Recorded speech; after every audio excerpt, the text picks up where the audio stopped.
Nah, kalau di Yaman dikatakan ada kubur Nabi Hud alaihi salam. Apa yang dia buat di kubur Nabi Hud ni? Saya pernah pergi kubur ni. Di kubur Nabi Hud ni, antara benda yang dia buat, dia akan baca surah Hud situ. Dia akan baca surah Hud. Satu. Kita kata salah ke baca? Tak salah baca Quran, baca surah Quran lah. Tetapi yang salah pergi iktikad kena baca situ. Dia baca situ, ramai-ramai dia akan baca. Dari awal hingga akhir surah Hud. Kedua benda dia buat, dia akan beri salam. Panjang salam dia. Dia sediakan buku kaifiat ziarah ni. Akan beri salam. Habis Nabi dia akan beri salam. Start daripada ada telaga situ sebutir. Dikatakan telaga tu dalamnya ruh-ruh orang soleh situ. Maka dia start situ, dia baca zikir dia. Assalamualaikum ya Nabi Allah, Assalamualaikum ya Rasulullah. Last sekali Assalamualaikum ya Fatimah, ada juga. Assalamualaikum ya Fatimah, ada belaka, habis nama disebut. Lagi benda dia buat, dia berzikir dan dia berqasidah di kubur ni. Baca qasidah dan macam-macam lagi. Itu apa yang dia buat. Dan dia akan pergi ziarah kubur ni selama kadang-kadang 3 hari. 3 hari 2 malam dia akan duduk di kubur ni. Kalau mari kebetulan jatuh pada hari Jumaat, tak sembahyang Jumaat di kubur ni. Sebab alasannya jauh pada penempatan, tak ada masjid, maka tak buat Jumaat, mai Zuhur je. Atas semata-mata kerana buat ziarah kubur Nabi Allah Hud ni. Ulama antara yang menyentuh benda ni, Syekh Ahmad Muallim ni ada kitab dia cerita tentang khusus tentang kubur Hud. Dan ada juga Syekh dia tulis kitab tentang ziarah kubur Hud ni. Dan macam-macam dia yang dia buat di kubur ni. Kita kata benda yang tak ada syariat pun. Pertama sekali ulama bincang betul ke situ kubur Nabi Hud. Waktu pertama sekali. Situ pun fail dah, gagal dah situ. Untuk mengiyakan bahawa di situlah kubur Nabi Hud. Sebab dalam Islam kita diajar kubur yang sahihnya kubur Nabi ni kubur siapa? Hanya kubur Nabi kita Muhammad sallallahu alaihi wasallam sahaja yang sahih, yang confirm situlah kubur dia. Ada pun selain pada Nabi Muhammad, tak kiralah Nabi mana pun, tak ada satu pun para ulama boleh declare, boleh kata ini betul-betul kubur Nabi. Tak ada. Semua semata-mata dakwah. Dakwah. Orang ni dakwah sini kubur Nabi ni, sini kubur Nabi ni, sini kubur Nabi ni. Termasuk kubur Nabi Hud. Kubur Nabi Hud ni, kalau kita baca kisah melalui riwayat dia orang, pertama dia bersandarkan kepada asar daripada Sayyidina Ali. Bila ditanya, Sayyidina Ali kata kubur Nabi Hud ni di Yaman, di Hadramaut, dekat dengan Ahqaf, bukit berpasir. Ada petanda-petanda yang Sayyidina Ali sebut, tapi Sayyidina Ali tak sebut secara tepat sini kubur. Tak. Yang tahu sini kubur ni melalui mimpi seorang wali. Itu sahaja. Nampak tak? Melalui mimpi seorang wali. Wali ni dikatakan tiap-tiap bulan ke lagu mana dia akan mari semua sini, kawasan yang disebut oleh Sayyidina Ali ni, kawasan Ahqaf. Ahqaf ni bukit berpasir. Dan memang betul di Yaman ada bukit berpasir, khususnya di belah Hadramaut. Tetapi kita kena ingat, bukit berpasir ni bukan di Yaman saja. Di Oman pun ada. Di Oman pun ada. Mana kawasan dia luas. Itu kawasan penempatan Nabi Hud dan juga kaum dia. Jadi dia ni pergi sama. Setiap kali dia pergi ziarah kubur ni, dia pergi duduk sini ni, dia tak akan masuk. Tok Wali ni, dia katakan gitulah riwayat dia dalam buku dia. Dia tak akan masuk. Sebab apa? Ditakuti kalau masuk kena atas kubur Nabi. Dia takut masukkan kena atas kubur Nabi. Jadi dia tak masuk. Sampailah satu malam dia pergi ziarah, Allah beri dia petunjuk dalam mimpi bahawa di sinilah kubur Nabi Allah. Barulah start dia pun dialah orang yang memulakan tradisi ziarah kubur Nabi Hud ni. Start pada tu lah sampai ke hari ni. Memang setiap tahun, 2 kali setahun, pengikut-pengikut dia akan buat ziarah kubur Nabi Hud ni. Di bulan Sya'ban sekali, di bulan Muharram sekali. Bulan Sya'ban sekali, bulan Muharram. Dia bermula dengan mandi sungai dulu. Sunat mandi sungai ada dipanggil sungai Hud situ. Dalam kitab dia dikatakan sungai ni berasal daripada syurga. Tu dalam kitab dia tu. Saya sebelum balik saya beli, saya buat alik kitab dia. Tak, ada ditulis dalam kitab waqila nahrun minal jannah. Dan dikatakan bahawa sungai ini asal usulnya daripada syurga. Tapi memang pelik sungai tu. Sebab tengah-tengah padang pasir tiba-tiba ada sungai. Itu. Jadi dia mulakan dengan mandi sunat situ dulu. Sudah mandi sunat semayang atas batu tu pula. Sudah semayang baru start dia bawa bendera-bendera. Bang, kita boleh tengok ada dalam YouTube, kita boleh tengok guana upacara ziarah dia. Dia akan bawa masing-masing, setiap kabilah akan bawa bendera masing-masing. Lepas tu dia akan mulakan ziarah dari telaga tadi kita kata. Yang dikatakan di situlah roh orang-orang soleh. Maka dia start beri salam situ. Start beri salam, sampailah dia naik bukit. Atas bukit itulah di kaki bukit itulah dikatakan kubur Nabi Allah Hud. Bila sampai situ dia pun start baca surah Hud dan macam-macam, dia berdoa, mengusak-ngusak batu tu, pakak cium ramai-ramai batu tu, mengambil berkat dan macam-macam. Ini apa yang mereka buat. Oleh kerana tu, itulah definisi yang ulama beri berkaitan dengan al-kuburiyun. Golongan kuburiyun ini, mereka bukan setakat buat ziarah biasa, tetapi mereka ghalat. Mereka melampau dalam melakukan upacara ziarah, melampau dalam memuja, menyeru si mati, dan mereka ada kepercayaan-kepercayaan yang boleh menyesatkan mereka, dan disebabkan itulah mereka mengagung dan memuliakan kubur. Kalau di Amang, kubur-kubur Tok Wali ni semuanya dengan kubah mereka. Dia buat kubah mereka. Kalau kita tengok dari jauh, seolah macam masjid. Semua ada kubah mereka. Tak kira hak Zaidiyah ke, hak mana-mana kubur, begitulah kaedah dia. Semua dengan kapur putih mereka. Berwarna putih mereka dia buat. Kubur-kubur ni. Dengan kubah-kubah yang, sedangkan Nabi pesan, Nabi larang kita membina kubur, dan Nabi larang kita mengkapur kubur.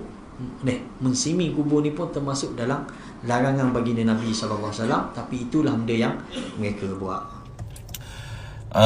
Ustaz Syed Azwan ni, dia cerita tentang apa pasal Hadramaut ni, pasal ziarah Nabi Allah Hud ni.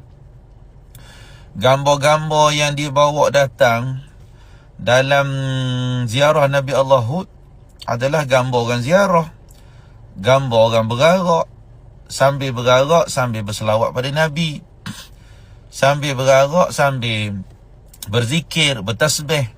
Jadi nak tanya, bergarak ramai-ramai, sambil berzikir, sambil bertasbih, salah tak ada segi syarak? Itu soalan nak jawab tu je. Tak payah sibuk lah nak cerita pasal sembah lah, nak cerita pasal tawaf kubur lah. Sekarang ni gambar yang dia bawa mari, satu gambar orang ramai-ramai bergarak. Macam perarakan ni, perarakan pada Rasul, bergarak sambil berzikir. Ada masalah tak? Lepas tu kita dah jawab dah tentang tawaf. Dia kata ada tawaf kubur. Tak ada. Ada setengah video buat mari gambar orang duk pusing dekat makam kubur. Dah dijawab dah oleh ramai orang bahawa itu adalah merupakan perkuburan di India sana, di Pakistan. Jangan cerita tentang Nabi Allah Hud.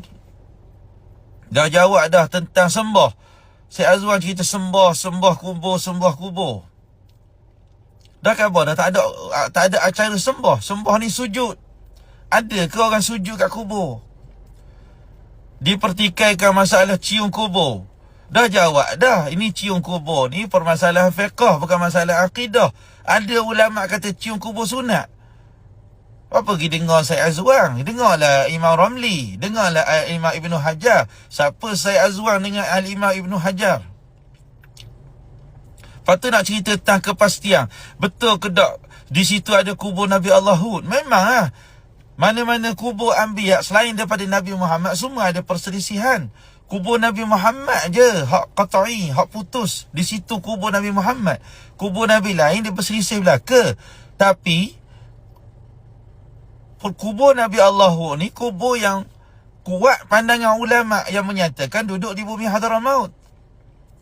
Boleh tengok dalam tafsir bila ayat wadhkur akha 'adin id anzara qaumahu bil ahqaf. ceritakan tentang saudara Ad Nabi Allah Hud lah.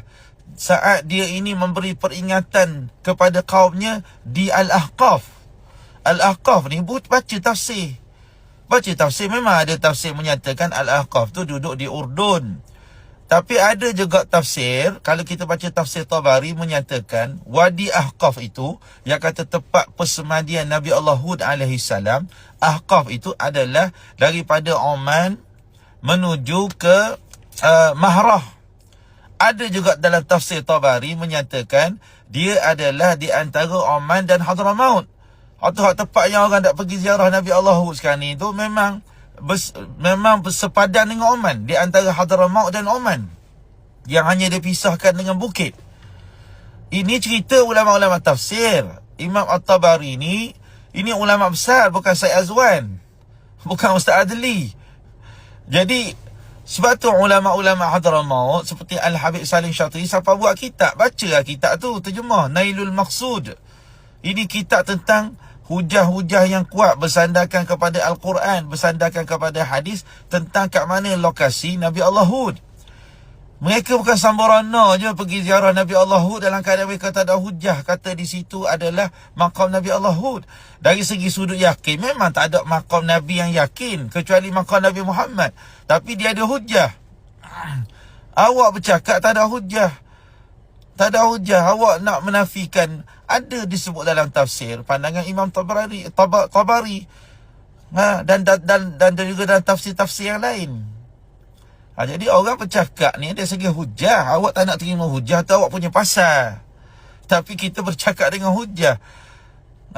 Awak mendatangkan tomahan. Awak kata sembah, kita kata kita bukan sembah, kita ziarah kubur.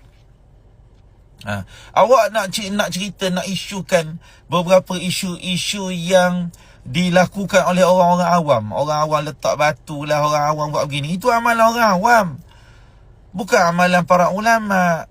Ulama tak buat gitu. Carilah gambar. Suruh Syed Azwan awak mari gambar Habib Umar letak batu ke, Habib Umar pergi sembah kubur ke, sembah. Duduk dekat kubur bukan sembah kubur. Awak mari gambar Habib Umar duduk kubur. Duduk kubur ni siapa-siapa boleh duduk kubur. Duduk kubur, berzikir, berselawat, menyampaikan pahala amalan. Duduk di kubur tak ada masalah, duduk. Bukan pergi sembah kubur. Orang duduk di kubur, awak kata sembah kubur. Ni masalah tu, masalah awak. Awak punya pemikiran tu dah kotor, hati awak dah kotor, jadi keluar tu hak kotor lah. Hakata duduk di kubur. Cuma Habib Umar ni orang masyhur, orang yang suka orang dekat dengan dia, orang yang diletakkan kepadanya qabul di kalangan masyarakat, di kalangan ummah. Sehingga kalau dia duduk di kubur tu, orang ramai mari nak duduk juga di kubur, sama-sama nak berzikir dengan dia. Kalau kita pergi kubur, kita seorang je di kubur. Itu masalah kita seorang je. Jadi tak viral lah pasal kita seorang je duduk kubur, tak ada orang nak mari join dengan kita. Tapi Habib Umar ni orang yang Masya Allah tabarakallah, yuda'u lahul qabul fil ar. Dia letakkan qabul. Orang tak suka dia pun sikit je, ada kemamang seorang, dia perlis seorang. Tetapi orang yang suka dia tu Masya Allah, ramai orang ni nak mendekati Al-Habib Umar. Jadi sebab itulah jadi viral. Kononnya ramai orang duduk di kubur, padahal Habib Umar nak duduk di kubur, orang ramai mari ikut dia. Di kubur buat apa? Baca Yasin. Takkan salah baca Yasin kat kubur. Di kubur buat apa kalau di Zambal, di Hadramaut, di kubur, dekat kawasan kubur tu dibacakan tahlil arwah. Kalau pergi dekat makam Nabi Allah pun bukannya setiap waktu 3-4 hari tu duduk aktiviti kat kubur tu. Ada aktiviti kat bawah tu. Buat apa? Kuliah subuh. Takkan salah kuliah subuh.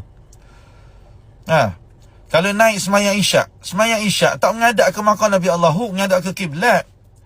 Tapi semayang berhampiran dengan makam Nabi Allah, sebab di situ ada kawasan yang dijadikan ruang untuk salat. Jadi semayanglah situ. Bukan menyembah Nabi Allah Hud, membelakangi makam Nabi Allah Hud. Sebab apa? Kiblat membelakangi makam Nabi Allah Hud. Jadi kalau orang nak bercakap tamah, memanglah Ustaz Syed Azwan ke Ustaz Adli ke cakap memang sedap, tapi cakap yang tidak ada fakta yang betul. Bercakap dalam keadaan memang rasa tak suka, orang mari dalim dia pun memang tak nak terima, payah. Tapi kalau bercakap nak mencari pencerahan, bercakap dalam keadaan memang nak cari jawapan yang tuntas, ya kita beri jawapan. Tapi kalau awak cakap memang dengan nada yang tak suka, dengan nada yang benci, kita wak mari Nabi Khidir, wak mari Nabi Musa nak jawab pun dia tak akan terima puak-puak ni.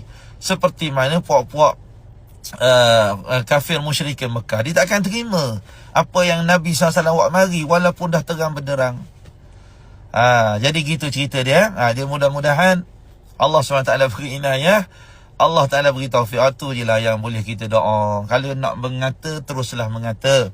Tapi nanti setiap kata-kata itu nanti akan dihisap di akhirat. Tuan-tuan kata orang sesat, tuan-tuan akan dihisap nanti di akhirat. Tuan-tuan kata orang ni penyembah kubur, tuan-tuan akan dipertanggungjawabkan atas kata-kata tersebut. Wallahu ta'ala a'lamu bis-shawab. Assalamualaikum warahmatullahi ta'ala wabarakatuh.